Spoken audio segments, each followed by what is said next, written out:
வணக்கம் ஃப்ரெண்ட்ஸ், இது உங்கள் சாய்னிகா சமையல். இன்றைக்கி நம்ம சாய்னிகா சமையலில் என்ன பார்க்க போகிறோன்னா, ஒரு சூப்பரான கிரேவி தாங்க. சப்பாத்திக்கு இந்த சைடிஷ் வச்சு சாப்பிட்டோம் அப்படின்னா ரொம்ப டேஸ்ட்டாக இருக்குங்க.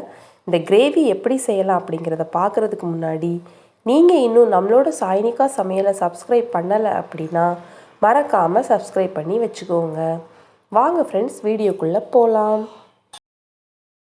இப்போது இந்த கிரேவி செய்கிறதுக்காக நான் இன்றைக்கி ஒரு மிக்ஸி ஜார் எடுத்திருக்கேங்க. அதில் ஒரு துண்டு இஞ்சை தோல் நீக்கிட்டு இந்த மாதிரி குட்டி குட்டியாக நறுக்கி சேர்த்துருக்கேங்க.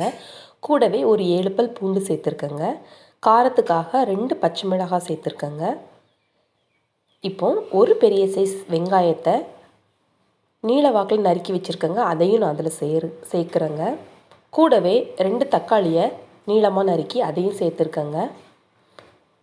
இப்போது ஒரு 5-6 முந்திரி பருப்பு நான் சேர்த்துருக்கேங்க. இது ஆப்ஷனல் தான், உங்களுக்கு வேண்டாம்னா நீங்கள் சேர்க்க வேண்டாம். இப்போது இது எல்லாத்தையும் நம்ம நல்லா ஃபைன் பேஸ்ட்டாக அரைச்சிட்டு வந்துடலாம். இப்போது இந்த கிரேவி செய்கிறதுக்காக நான் அடுப்பில் ஒரு குக்கர் வச்சுருக்கேங்க.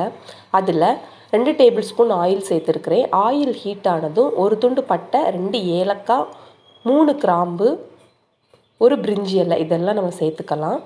சேர்த்துட்டு அது எல்லாத்தையும் நல்லா ஒரு டைம் வணக்கி விட்டுடலாம். இதெல்லாம் நல்லா பொரிஞ்சு வரட்டும்.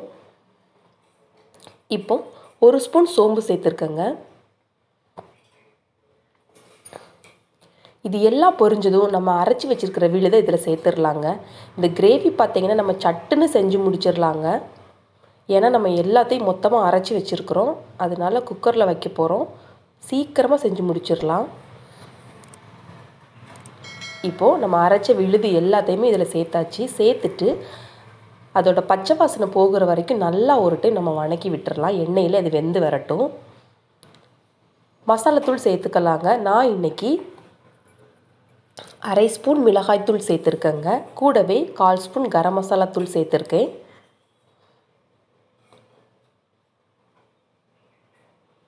ஒரு ஸ்பூன் குழம்பு மிளகாய்த்தூள் சேர்த்துருக்கேங்க. சேர்த்துட்டு இந்த மசாலா எல்லாத்தையும் அந்த எண்ணெயிலே நம்ம நல்லா பரட்டி விட்டுறலாம். அந்த மசாலாவோட பச்சை வாசனை போகிற வரைக்கும் நல்லா நம்ம பரட்டி விட்டுறலாங்க.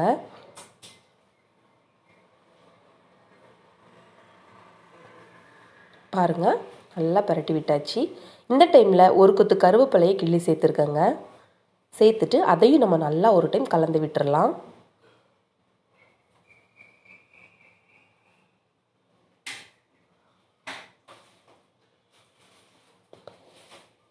இந்த டைமில் நான் ஊற வச்சு வச்சுருக்கிற தட்டைப்பயிரை இதில் சேர்த்துருக்கேங்க. நான் இந்த தட்டைப்பயிரை 8 மணி நேரம் ஊற வச்சு வச்சுருந்தேங்க.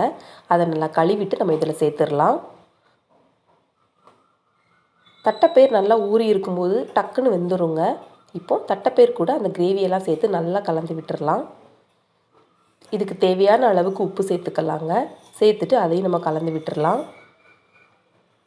தண்ணி பார்த்திங்கன்னா நம்ம கொஞ்சம் கம்மியாகவே வச்சா போதுங்க. ஏன்னா நம்ம கிரேவி கன்சிஸ்டன்சிக்கு வேணும் அப்படிங்கிறனால தண்ணி கம்மியாகவே வச்சா போதும். நான் இன்றைக்கி அந்த தட்டைப்பயிர் முங்குற அளவுக்கு மட்டும் தண்ணி வச்சுருக்கேங்க.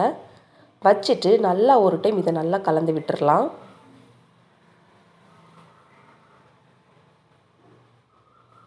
இப்போது உப்பு காரம் எல்லாம் நமக்கு கரெக்டாக இருக்கான்னு செக் பண்ணிக்கலாங்க. செக் பண்ணிவிட்டு குக்கரை மூடி வெயிட் போட்டுடலாங்க. இது பார்த்திங்கன்னா கரெக்டாக ஒரு 4 விசில் வரணுங்க.